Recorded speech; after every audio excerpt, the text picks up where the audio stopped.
Welcome to the Human Capital Innovations Podcast, your go-to source for personal, professional, and organizational growth and development. We hope you tune in often for all things people management, organizational development and change, organizational leadership, and social impact related. Maximize your personal and organizational potential with Human Capital Innovations Podcast.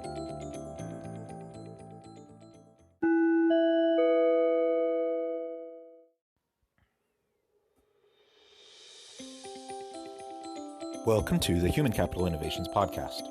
As part of our inspiring TED Talk series, spotlighting can't-miss TED Talks and their key takeaways, today I explore Coach John Wooden's famous 2001 TED Talk, The Difference Between Winning and Success.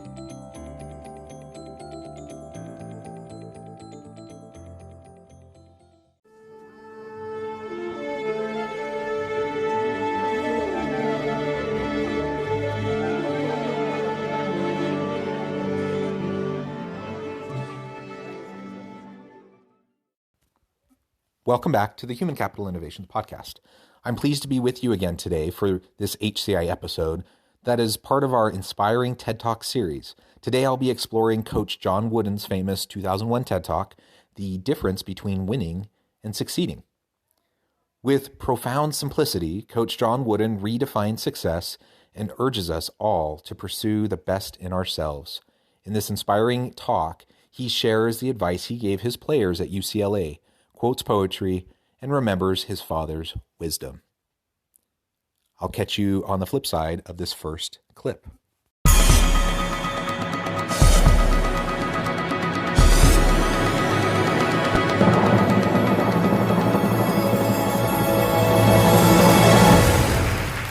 I coined my own definition of success in 1934 when I was teaching at a high school in South Bend, Indiana, being a little bit disappointed and delusioned perhaps by the way parents of the youngsters in my English classes expected their youngsters to get an A or B. They thought a C was all right for the neighbor's children because the neighbor's children are all average. But they weren't satisfied with their own and would make the teacher feel that they had failed or the youngster had failed, and that's not right. The good Lord in His infinite wisdom didn't create us all equal as far as intelligence is concerned, any more than we're equal as far as size, appearance. Not everybody could earn an A or B, and I didn't like that way of judging. And I did know how the alumni of various schools back in the 30s judged coaches and athletic teams. If you won them all, you were considered to be reasonably successful. Not completely, because I found out we had a number of years at UCLA where we didn't lose a game, but it seemed that we didn't win each individual game by the margin that some of our alumni had predicted, and quite frequently I really felt that they had backed up their predictions in a more materialistic manner. But I was true back in the 30s, so I understood that. But I didn't like it. I didn't agree with it, and I wanted to come up with something that I hope would make me a better teacher and give the youngsters under my supervision, whether it be in athletics or in the English classroom, something to which to aspire other than just a higher mark in the classroom or more points in some athletic contest. And I thought about that for quite a spell, and I wanted to come up with my own definition. I thought that might help. And I knew how Mr. Webster defined it as the accumulation of material possessions or the attainment of a position of power or prestige or something of that sort, worthy accomplishments perhaps, but in my opinion, not necessarily indicative of success. So I wanted to come up with something of my own. And I recalled I was raised on a small farm in southern Indiana, and Dad tried to teach me and my brothers that you should never try to be better than someone else. I'm sure at the time he did that, well, somewhere, I guess, in the hidden recesses of the mind, it popped out years later.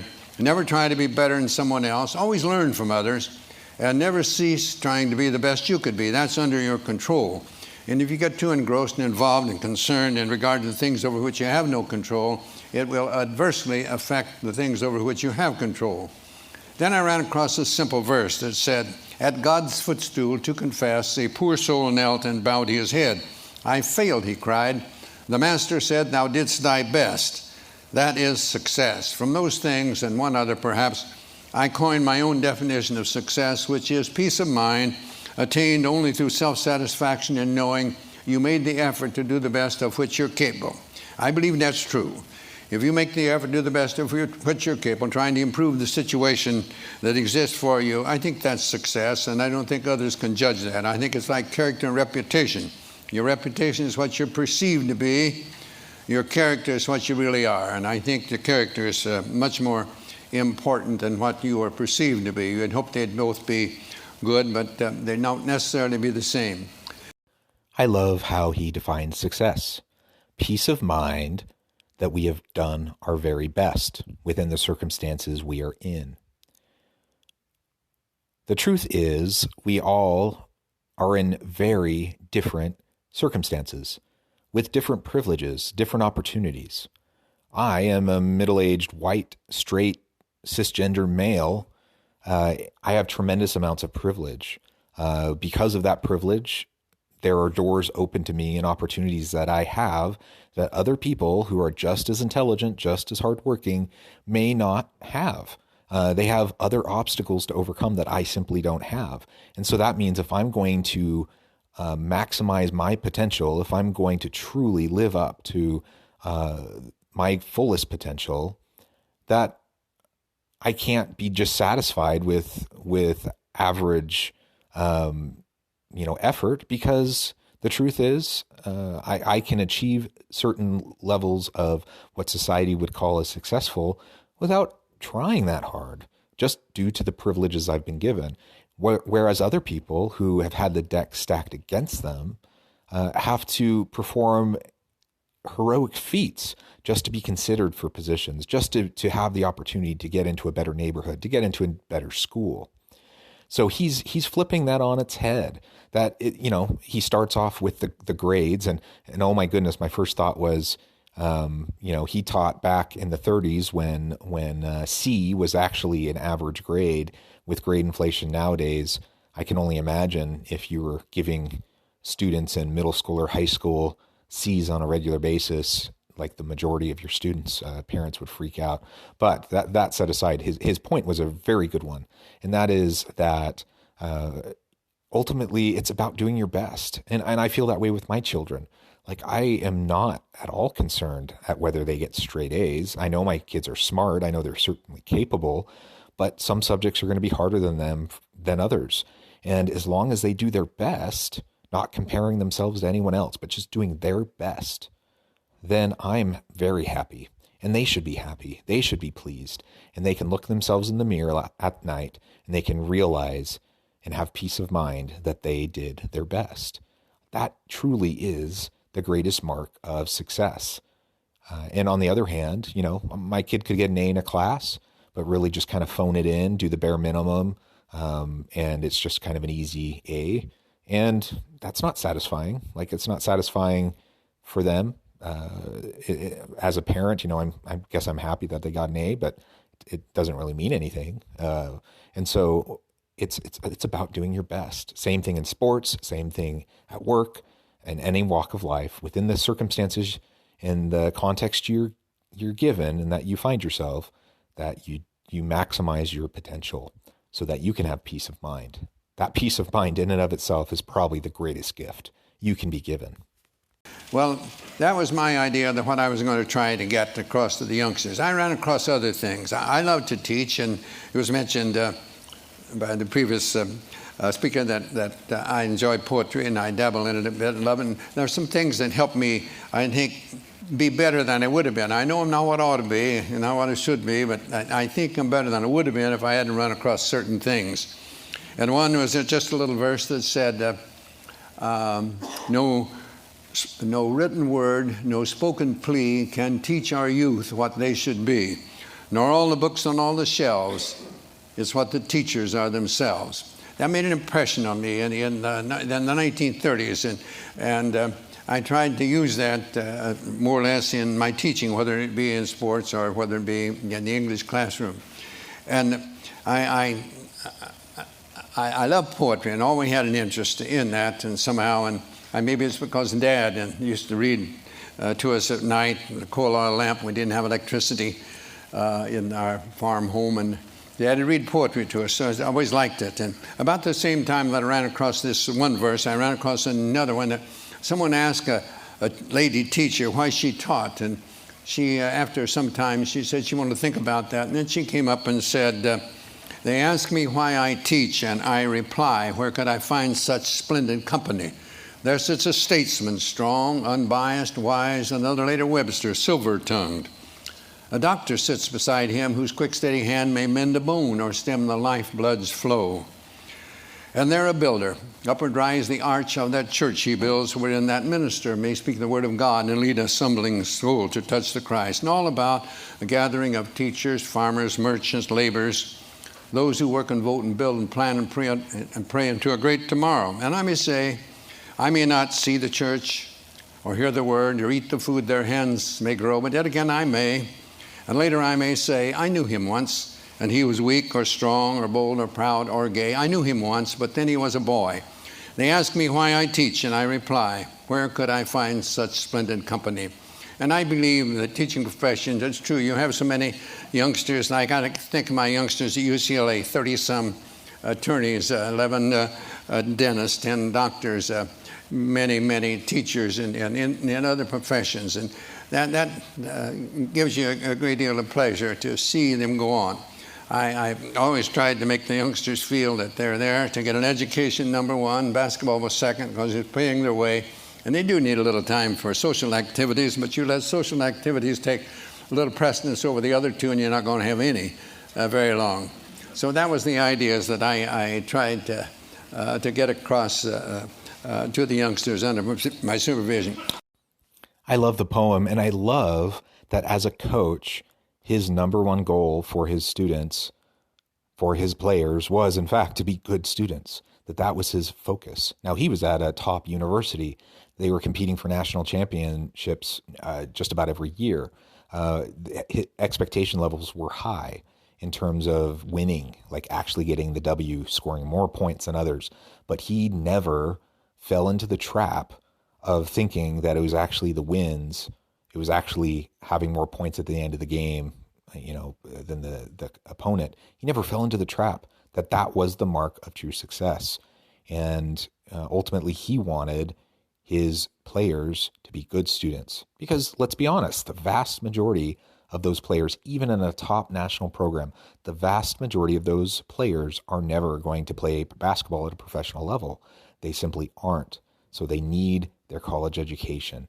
And he was so pleased, and he found it so fulfilling to see what they would accomplish throughout their lives, utilizing what they learned in college and what they learned from being part of a team.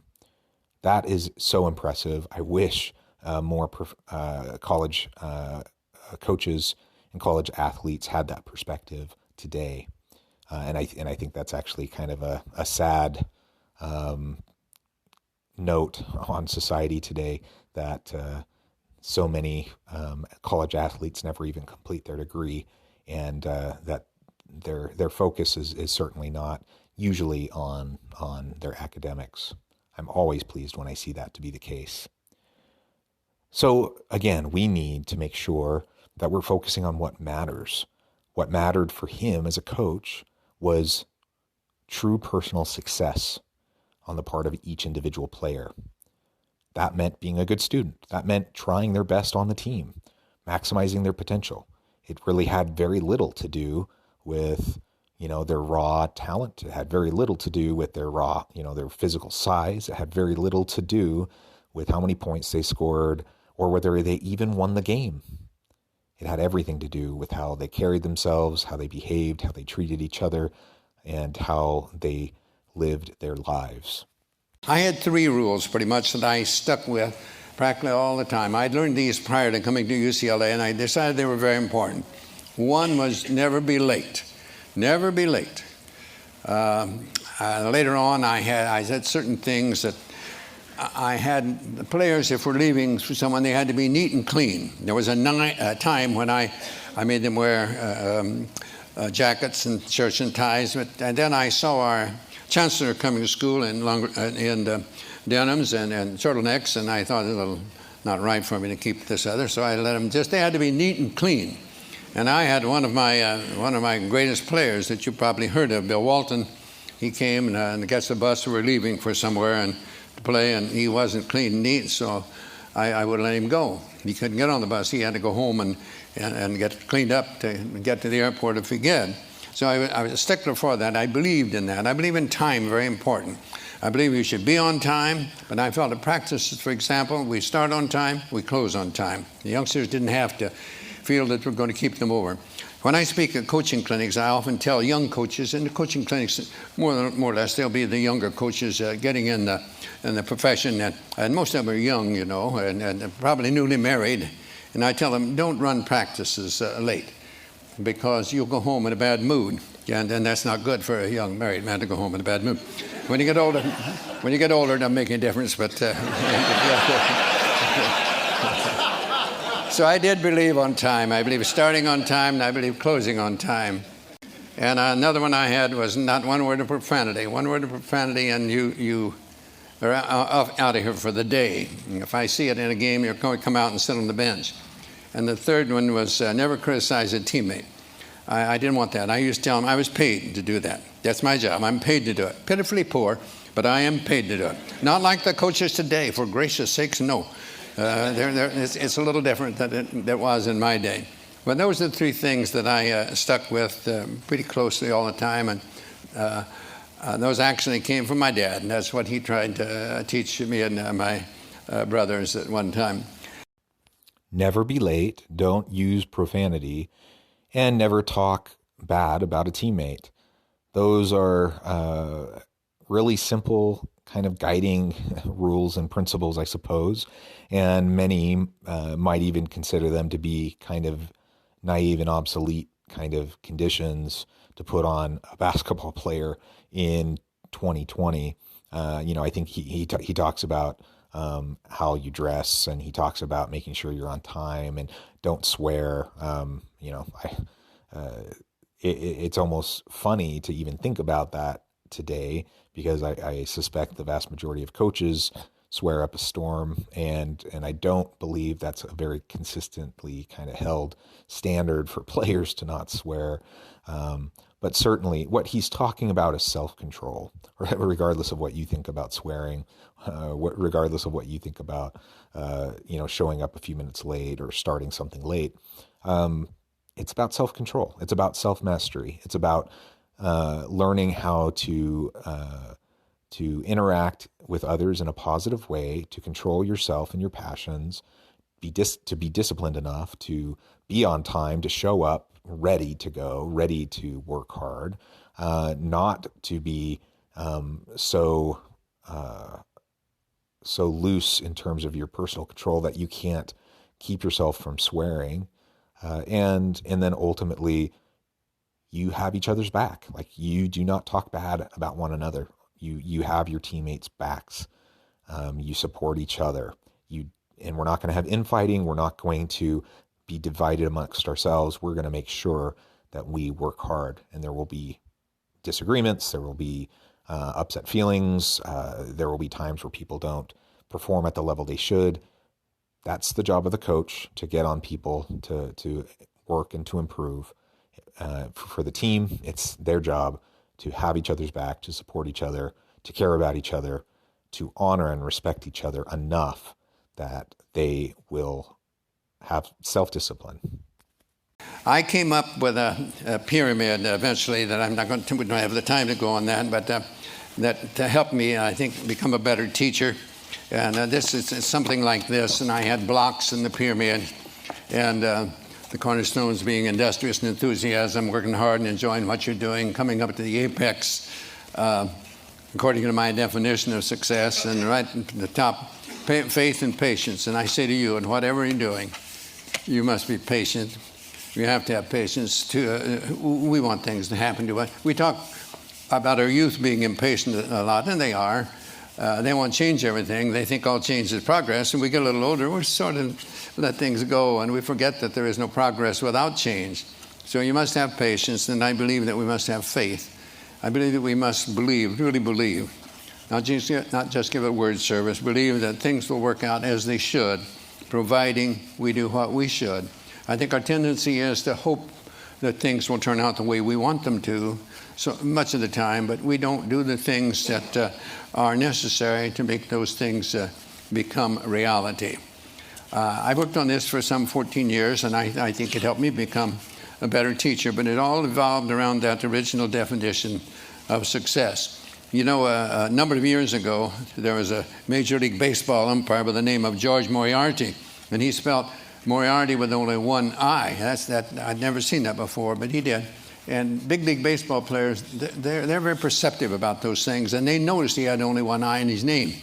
And you'd be surprised how many also told him that that was one more than he had in his head at various times. But he wrote something that I think he did what I tried to do in this pyramid. He called it the road ahead or the road behind. And he said, sometimes I think the fates must grin as we denounce them and insist the only reason we can't win is the fates themselves have missed. Yet there lives on the ancient claim, we win or lose within ourselves. The shining trophies on our shelves can never win tomorrow's game. You and I know deeper down there's always a chance to win the crown, but when we fail to give our best, we simply haven't met the test of giving all and saving none until the game is really won, of showing what is meant by grit, of playing through and others quit, of playing through not letting up, it's bearing down that wins the cup, of dreaming there's a goal ahead, of hoping when our dreams are dead, of praying when our hopes have fled, yet losing, not afraid to fall. If bravely we have given all, for who can ask more of a man than giving all within his span? Giving all, it seems to me, is not so far from victory. And so the fates are seldom wrong. No matter how they twist and wind, it's you and I who make our fates.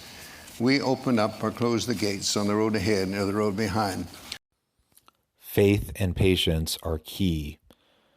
Patience to have the discipline and the sustained ongoing effort to put the work in to see things come to fruition, because most things don't happen immediately. You know, you have to work hard at it.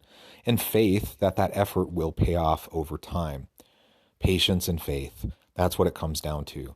Whether you're trying to improve your basketball skills, you're trying to improve your abilities in the classroom or in the workplace, you're trying to develop skills and competencies, you want to get to that next level, you want to take on a managerial or leadership role, whatever, you have to have faith and you have to have patience. And I think that's the hallmark of personal success and probably professional success as well.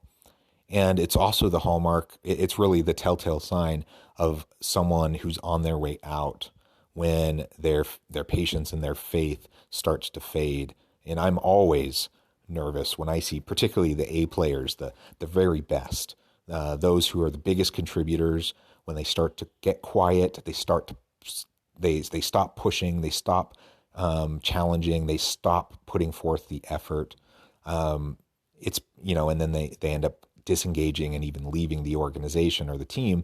That's because they're losing their patience, they're losing their faith. And why? Often those A players, your best people, your highest performers, it's because there's only so long you can beat your head against a wall before you're really just like, is this even worth it? Trying to make change from within, or I can just move on to another organization, take on a new role. It's something I've struggled with at times in my life. I think I'm someone that has a lot of patience. I think I have exceptional faith and optimism, that I'm willing to pound my head against that brick wall for a really long time and bludgeon and bloody myself for the benefit of my people and for the organization, because the organization's something I love, because I care about my people. I'm willing to do that for a very long time. But at some point, when you have toxic leadership, you have people that don't believe in you, you have people that aren't supportive of you, that ultimately you give up and you say, no, this isn't it. This is a toxic relationship. I'm not going to continue. And, so hopefully we find ourselves in environments where we don't shut down that initiative, where we don't cause the best people to leave or disengage, where we can help to encourage their patience. We can help to encourage their faith in the system, faith in their organization, the institutionalization and mechanisms that will allow their efforts to be rewarded and allow for things to be improved. That's what we need to do as leaders. as a coach, that's what he was trying to do, to foster that faith, to foster that patience, to help his people be committed and put in sustainable effort. We can do the same thing within our teams.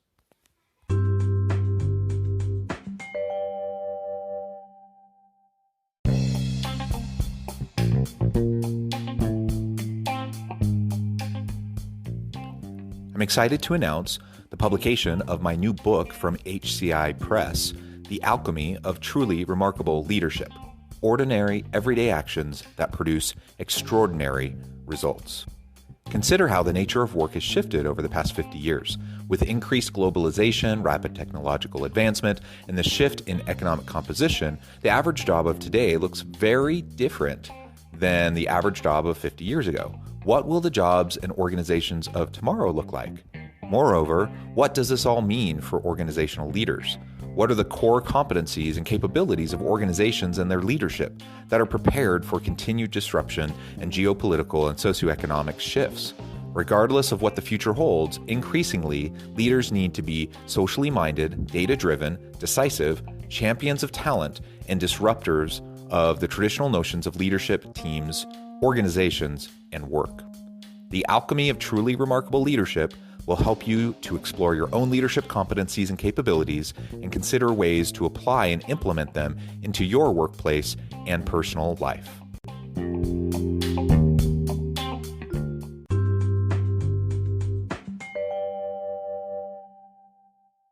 Reminds me of another set of threes that my dad tried to get across to us. Don't whine, don't complain, don't make excuses. You get out there and whatever you're doing, do it to the best of your ability. And no one can do more than that. I tried to get across to that. My partners will tell you, never heard me mention winning. Never mention winning. My idea is that you can lose when you outscore somebody in a game, and you can win when you're outscored. I've felt that way on certain occasions at various times. And I just wanted to be able to hold their head up after a game. I used to say that when a game is over and you see somebody that didn't know the outcome, I hope they couldn't tell by your actions whether you outscored an opponent or the opponent outscored you. And that's what really matters. If you make your effort to do the best you can regularly, the results will be about what they should be. Not necessarily what you would want them to be, but they'll be about what they should. And only you will know whether you can do that. And that's what I wanted from them more than anything else. And as time went by and I learned more about other things, I think it worked a little better as far as the results. But I wanted the score of a game to be the byproduct of these other things and not the end itself. I believe it was... Don't whine, don't complain, don't make excuses. And I can imagine as a coach, that's something you're going to want to continually reinforce with your players. And again, I mean, there are times where the deck is just stacked against you, where you just do not have the same privilege and opportunity as others, where others are afforded more, natural ability, more natural intelligence, more whatever, or just the sheer dumb luck that it's just in their favor. But we don't whine. We don't make excuses. We just continually put forth that effort. And when we do that, we will see improvement. We will see our skill level, our competencies improve. We'll see our relationships improve. One of the most toxic things, though, that happens within organizations and within teams is when people really just start to get into that disengaged, whiny, excuse-making phase where they can't accept personal responsibility. They can't allow themselves to consider that perhaps it's not just their context, but it's something about them, something about their performance, something that they're not doing that they need to change in order to be more successful, and they're not willing to do it. So ultimately, we need to be clear-eyed enough, we need to be self-reflective enough to always be looking for ways for improvement and not be inclined to revert back to kind of that natural tendency to just complain. That's not to say we can't vent at times, that we can't, express our displeasure. And certainly we need to speak up and speak out when we see inequities in play, when we see people being treated poorly. Those things are important. But whining for whining's sake, being the martyr, just trying to constantly paint ourselves in our situation as untenable, unwinnable kind of a situation. It may actually be unwinnable and untenable, unreasonable kind of situation we find ourselves in. But if that's a situation we're going to remain in and not leave the organization for another opportunity, if that's the situation we're in, what's the alternative? Then we have to make the most of it. And if we're going to try to make the most of it, that means we need to try to stay positive, not pretend like everything is okay, but try to look on the bright side, try to look at the cup half full, remain optimistic, have some faith, put forth sustainable effort in the long term, and then we'll be able to at least maximize our potential within that context. And again, it's not about winning. It's not about getting that next job. It's about being able to look yourself in the mirror at night and be able to feel that self-assurance that you did the very best you could possibly do. And then you let it go. You let the failures go. You let the disappointments go. And whether you won or not, you let it go. One great philosopher said, Cervantes. Cervantes said, the journey is better than the end. And I like that. I think that is. It's getting there. Sometimes when you get there, that's almost a letdown.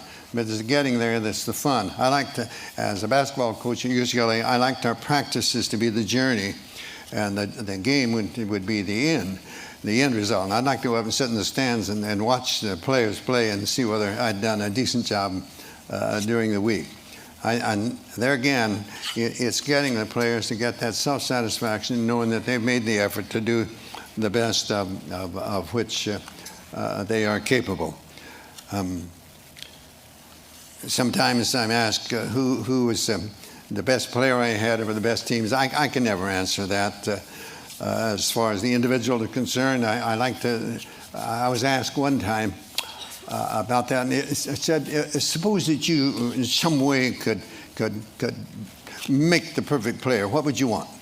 And I said, well, I'd want one that knew why he was at UCLA and to get an education. He was a good student, really knew why he was there in the first place. But I want one that could play too. I'd want one to realize that that defense usually wins championships and to work hard on defense. But I'd want one to play offense too. I want him to be unselfish and look for the pass first and not shoot all the time. And I'd want one that could pass and would pass. I've had some that could and wouldn't, and I've had some that would and could. You couldn't. So your child. So I wanted that, and I wanted him to be able to shoot from the outside. I want to be able to be good inside too. I'd want him to be able to rebound well at both ends too. And why not just take someone like Keith Wilkes and let it go at that? He had the qualifications, and not the only one, but he was one that I used in that particular category because I think he made the effort to become the best. There's a couple. I love that he focuses on the journey. That's the most important thing. And for his basketball team, that journey was the practices. The games in winning, that was just like a nice outcome, a nice consequence of the journey. So if you had effective practices, people working their hardest, trying their best, doing the most they could do to maximize their potential in practice day in, day out consistently, then the wins would come, or they wouldn't. And if they didn't, as long as everyone tried their very best and the other team was just better and just had more points at the end of the game, you still would walk off the court with your head held high. You knew that you did the best you possibly could. When he's talking about what would his best desired player be, what characteristics, what would he want, and he starts going through the list of I want this, and I want that. They should be good at defense, and offense too. I think that's kind of humorous and funny. And sure, we want the very best on our team. We hope that we can attract the best people, but the reality is we often have constraints. Whether it be our geography and the types of people we can attract to our location because of where we're at, or maybe it's just how much money you have in your budget to attract good talent and to retain them. We have constraints, and we have limitations a lot of times. I've seen this. I'm a professor. I'm a department chair in a department, and sometimes we have the best candidate, the person we know is going to be awesome. We want them, and we just can't get them because we can't pay them enough, because we just can't offer as much as maybe another university can, and that's just the way it is. And so he recognizes that. That doesn't mean he shouldn't be looking for, people that have these various skills and attributes. And he ultimately knows what it takes to be successful. He is very clear that, it's defense that wins national championships. But, oh yeah, you want some offense too. How thoughtful are you about the characteristics of the people on your team that you really need? What's most important and what's secondary? And then you go out and you look for that. And some things you might get lucky, and you might really land that rock star A player person that just has everything you could ever want. That usually doesn't happen though. Most of the time, we have a team of support players, and it's our job as coach or as leader within the organization to bring out the best within them, to help them see that potential within themselves, help them to develop and maximize what they can do, and then complement the skill sets of others on your team so ultimately everyone can be successful. I mentioned in my book, They Call Me Coach, that two players that gave me great satisfaction, and it came as close as I think anyone I ever had to reach their full potential. One was Conrad Burke, and one was Doug McIntosh. When I saw them as freshmen on our freshman team, we didn't have freshmen, couldn't play varsity when I taught. And I thought, oh, gracious, if these two players, either one of them, they're different years, but I thought about each one of them at the time he was there. Oh, if he ever makes the varsity, our varsity must be pretty miserable if he's good enough to make it. And one of them was a starting player for a season and a half, and the other one was his next year. He played 32 minutes in a national championship game, did a tremendous for us, and the next year he was a starting player on a national championship team. And here I thought he'd never play a minute when it was. So those are the things that give you a great joy and great satisfaction to see one. Neither one of those youngsters could shoot very well, but they had outstanding shooting percentages because they didn't force it. And neither one could jump very well, but they kept good position, and so they did well rebounding. They remembered that every shot is taken, they assumed it'd be missed. I've had two men that stand around, wait to see if it's missed, then they go, it's too late. Somebody else is in there ahead of them. They weren't very quick, but they played good position, kept in good balance. And so they played pretty good defense for us. So they had qualities that they came close to, as close to reaching possibly their full potential as any players I ever had. So I consider them as to be as successful as a Louis Alcindor or a Bill Walton or in many of the others that we had. There were some outstanding players. Have I rambled enough? I was heard that when he makes his appearance, I was supposed to shut up.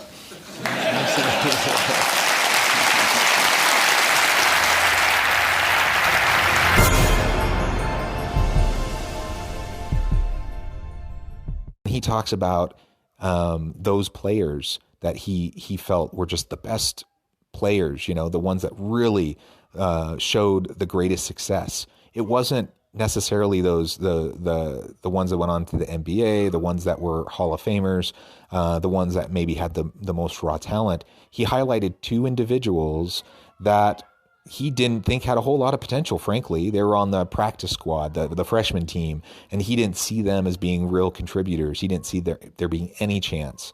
But they worked their butts off. They worked hard, and they earned their spot onto the starting role in the varsity team, into the national championship teams. And they maximized their potential. They weren't the fastest, they weren't the strongest, they weren't the most capable, but they worked hard, they positioned themselves well, they did everything they could do to maximize their potential. That's what I want from the players, so to speak, on my team at work. I want them to be the very best they can be. And that doesn't mean they're always going to be, the most naturally talented or most naturally skillful, knowledgeable person. But if they're hardworking and they are people of integrity and they're willing to put in the work each and every day, chances are they're going to float to the top. They're going to be better than 80, 90% of the other employees because they're going to do what needs to be done to improve. That's what I want to see when I'm a leader. The truth of the matter is there are limitations put on all of us. All of us find ourselves within different contexts. We have different opportunities. We have different natural abilities, different natural skills. Some things come easier to us than others. But we can grow, we can develop, we can have a growth mindset.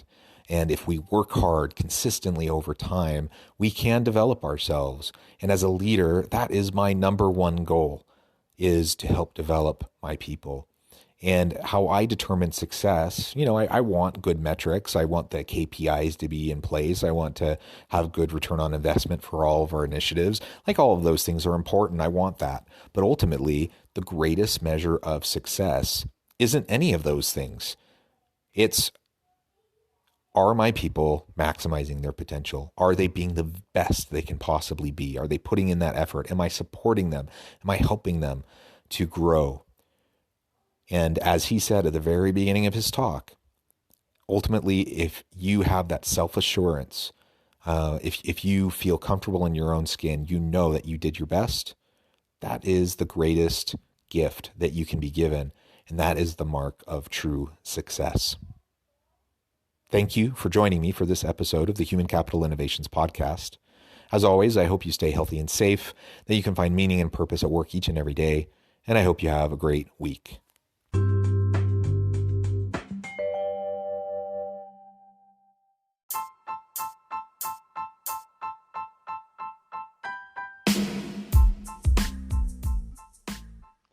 We are excited about the launch of HCI's new magazine, Human Capital Leadership. Human Capital Leadership is a free, interactive e-magazine designed to help individuals, leaders, and organizations find innovative approaches to maximize their human capital potential. We will be publishing issues quarterly in August, November, February, and May. Check out the first issue and let us know what you think.